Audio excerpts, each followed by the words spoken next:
There are many problems, I think, that families have that contribute to the fact that they're unable to get their children ready to go to school.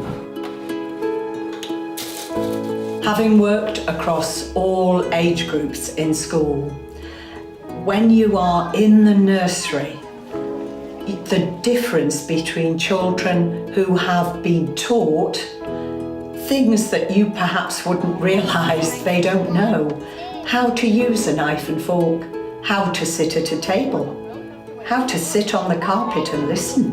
Some children really don't know those things.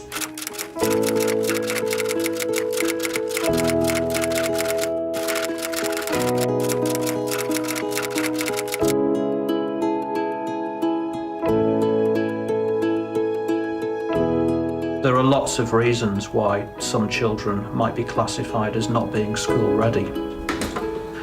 The shape of family structures have changed. We see today, I think, more and more communities that are fractured. When a child first goes to school, what you would hope is that they're able to form friendships, to communicate and relate to other children. For some children, this isn't the case. We see high levels of unemployment across the country. We see big differences between the rich and the poor.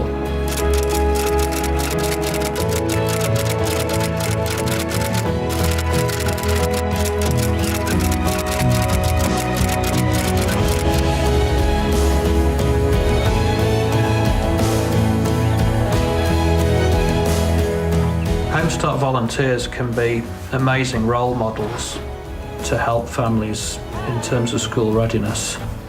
With HomeStart, the support that's offered lasts for as long as the family needs it.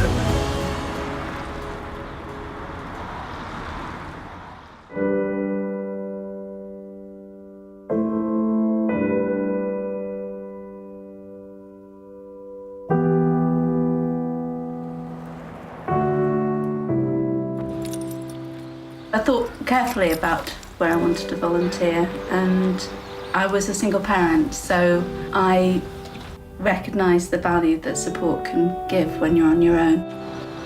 As a volunteer, I visit once a week. When I come, I am a friend to Manjeet. What is it?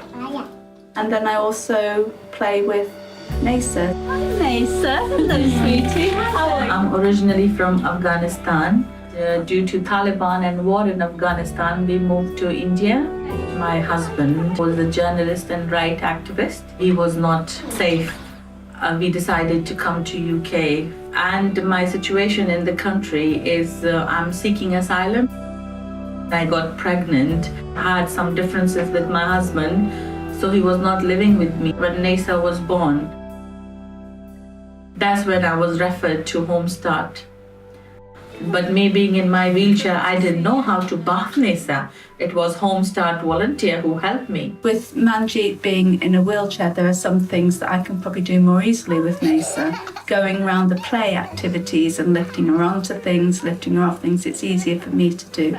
Manjeet's Punjabi speaking as well as English speaking. Oh, do you want to look at the game? I think hearing someone speaking English clearly is good and important for her in preparation for going to school. Do you know how to make the music? I retired about 3 years ago, so I decided to do the HomeStart training. Training is excellent. It was quite a large group, there was about 10 of us. If I was to have any problems or questions, I know I could speak to the coordinator and they would advise me as I needed. So I feel very well supported by the organisation. You are meeting a friend, but you're not going to be judged. Me and my HomeStart volunteer, Madeline, we click. Redbird, where does that go? What I'm going through is normal, it's not my fault. And it's part of the process of being a single mother. My name's Georgia. I'm 20 years old, and at the time of me being pregnant, I turned 18 in the August and the boys were born in the September. So I was 17 and pregnant. My mum and dad didn't know I had a boyfriend. They didn't even know I was involved with anybody. The pregnancy for me was very stressful because of my hypermobility and because of them being twins. So it was a very dangerous pregnancy anyway, and I was on bed rest the whole way through. And where we moved to, it was the second floor flat. We had a double buggy that was side by side, and I couldn't carry it up the stairs because I'm disabled. I'm hypermobile EDS. It's a connective tissue disorder that runs in my family. Our family setup while we were in the flat with the twins was that Chris would be up with the boys getting ready for work. So I'd wake up with him feeding them already. We'd have like 5 minutes crossover and then go off to work. I was on my own with these two. So waking up throughout the night 4:30, I was doing one, then doing the other, then going back to sleep, and it was very much military. So when my postnatal depression started kind of sneaking through, I wasn't taking note of Chris, I wasn't taking note of anybody really, I wasn't really speaking to anybody, I wasn't reaching out. My HomeStart volunteer Susie was a light at the end of a very dark tunnel for me, of isolation and being on my own and not being able to move. My independence, I had nothing at all. It was just me and these two babies. So Susie was literally the lifeline for me to get back on my feet and keep moving. Where is the play? Sometimes we go out, we could sit and chat over a cup of tea. She was quite isolated. Yeah. And each time Susie came, we arranged to do something, whether it be go to the shop to get bread and milk, normal things that you need. I think HomeStart's helped my family a lot because it helped take the pressure off on Georgia while I was out at work. I knew someone was there supporting Georgia. So it kind of gives you 5 minutes to catch up with yourself on your feelings, your emotions, your thoughts. You kind of just have a minute to sit and think. I mean, without Susie giving me that time, then I would have kept going deeper into this hole. I dread to think what my life would be like without HomeStart. If it's genuinely a struggle when you get up in the morning just to get your kids up and fed and clothed and washed, and then you've got to go and work, it can be hard for you to sit down and spend that one-to-one parent-child time doing the extra bits. The things that will help a lot when it comes to that child being ready to go into a school environment. I'm Junia, I'm 36 years old. I was born in the UK and I lived here until I was 7. And then I lived with my parents to Saudi Arabia. I went to study university in Syria and met my husband. And when I got married, I stayed there 4 years. I had Sarah.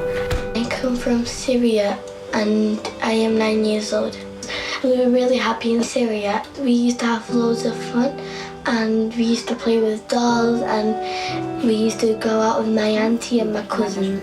Because of the war in Syria, everything was destroyed and all your memories, everything just went away with that house. And I get out with nothing actually. Any second, maybe the shell would just come on you, you don't know. And the area was surrounded, don't know if you have a chance to get out alive from there. When I left Syria, Sarah was 4 years old. I was pregnant. We came to the UK and my husband applied for a visa to come to the UK, but he was refused. When I gave birth to my daughter, I was alone. It was a very hard moment having nobody from your family. Her father was not here to see her when she was first born. You feel that you were in an empty place. I stayed for nearly 5 months by myself. We didn't know anyone. We didn't have any friends, any family here. A lady from the HomeStart, she was in the breastfeeding team. She helped me a lot in the hospital. And also she said, if you need any help at home, you just call me. And this is actually what had happened. She explained to me that they have volunteers from the HomeStart and immediately she filled up the forms.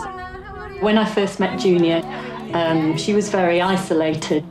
Volunteers do so many things within HomeStart families. We have a project in Greater Manchester called PIMS, which stands for Parent Infant Mental Health, and volunteers do some specific training around that, looking at the impact that the parent's mental health might have on the well-being of a child and a baby, and you even look before the baby's born. If you have parents who are perhaps suffering from postnatal depression, it could be mums and dads, then they might be less able to connect and communicate with their children. Lots of tiny living things. The uniqueness of HomeStart is the early intervention aspect, and it's getting in there very early before families actually reach a crisis point. I had all the responsibilities by myself, 2 girls in a new place. You miss your family. I've tried living here more than 1 year without my mom. I miss my father really So when I had my volunteer, she spent also time with my daughters, which they needed from me. Help with reading letters and correspondence from the council, for example. Playing, reading, taking them out. She just needed a lot of support. When Lorna, my HomeStart volunteer, came, I would say that it was the beginning for me. She was also under a lot of strain because her husband was still in Syria, and so he'd obviously never seen his newborn daughter. And she was aware that he was trying to get to this country, but really she was helpless. I'm thinking, what's happening and where is he? Every day I see myself I'm dying. Yeah. I tried every day to come to UK. It's hard, not easy. Yeah. When they arrived in the UK, Sarah was placed in a school, and it was 2 bus journeys away from where they live. I had no chance for schools around me. I didn't know what to do until my volunteer came. My HomeStart helped me with an appeal. We were lucky enough to win the appeal, so Sarah was able to go to a school that's literally a stone's throw from her house, and it's made a huge difference to this family's quality of life. I like going to school and learning because it helps me grow up to be a better person and be smart.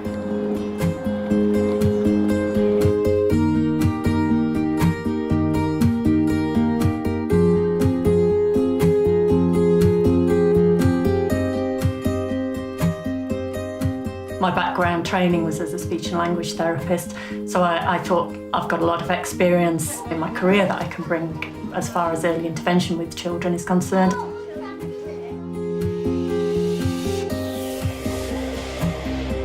I became a HomeStart volunteer when my youngest son started at primary school.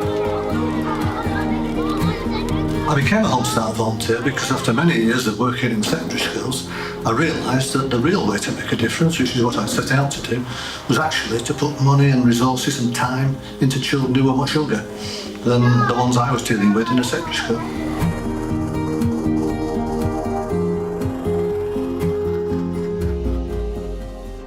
For over 30 years I've been a teacher of early years.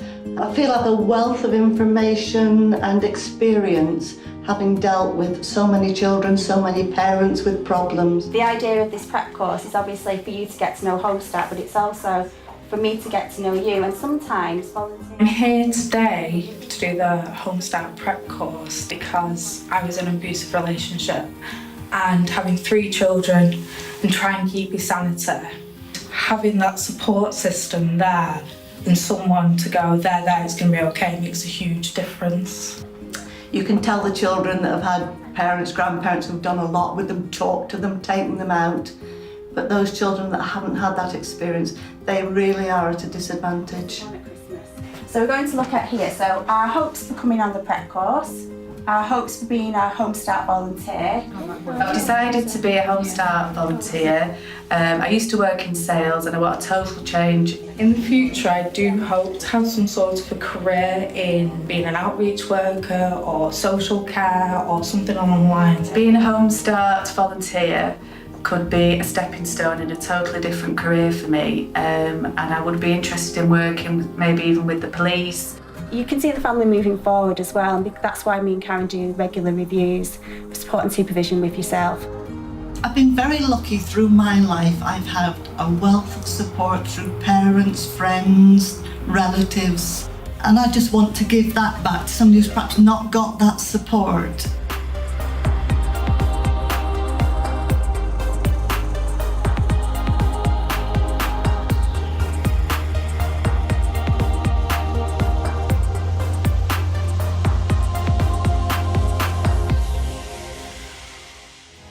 As a volunteer, you are supporting, not doing.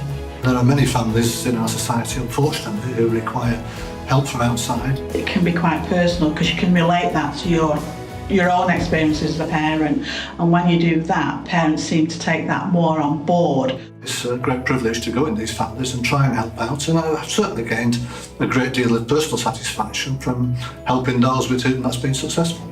I think people should become a HomeStart volunteer because they help families who need help.